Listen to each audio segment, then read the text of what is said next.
जगात सुरू असलेल्या क्रिकेटच्या फीव्हरमध्ये आयपीएलची द मोस्ट फेवरेट टीमनी तापमान आणखी वाढवायसाठी आरसीबीचा नवीन कॅप्टन अनाऊन्स केलेला आहे. आता या व्यतिरिक्त फक्त दिल्ली आणि कोलकाताचा कॅप्टन अनाऊन्स करणं बाकी राहिलेलं आहे.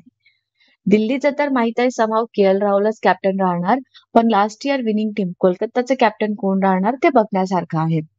बँगलोर टीम कोच अँडी फ्लॉरनी आरसीबीचे नवीन कॅप्टन अनाऊन्स केलेलं आहे. ज्यात खूप लोकांना हे वाटत होतं की फॅब गेल्यानंतर ह्या टीमचे कॅप्टन पुन्हा एकदा विराट कोहलीच असणार.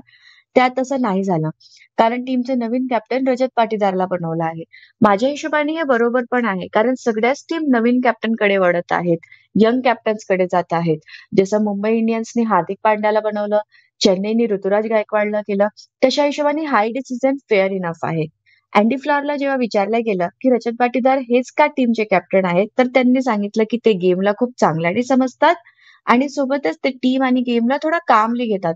मला असं वाटतंय की आरसीबीला स्वतःचा धोनी हवंय.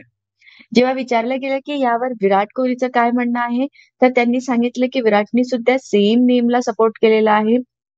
तसंही हे इम्पॉर्टंट आहे की जी टीमचा फेस असतो तो टीमच्या कॅप्टनला सपोर्ट करू. कारण असं नाही झालं तर मागच्या वर्षी किती रुसवा होता ते आपण बघितलं आहे. रजत पाटीदारचे जर काही रेकॉर्ड बघितलेत, तर त्यांनी लास्ट इयर झालेल्या सय्यद मुस्तक अली ट्रॉफीमध्ये मध्य प्रदेशला फायनल पर्यंत नेलं आणि तिथले ते टॉप परफॉर्मर होते.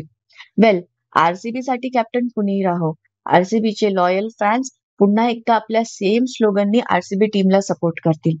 आरसीबी आपली पहिला मॅच केकेआर सोबत 22 मार्चला खेळत आहे. तेव्हापर्यंत चॅम्पियन्स ट्रॉफीला एन्जॉय करा. अशाच कॉन्टेंटसाठी चॅनलला सबस्क्राईब करा, व्हिडिओला लाईक करा. Thank you.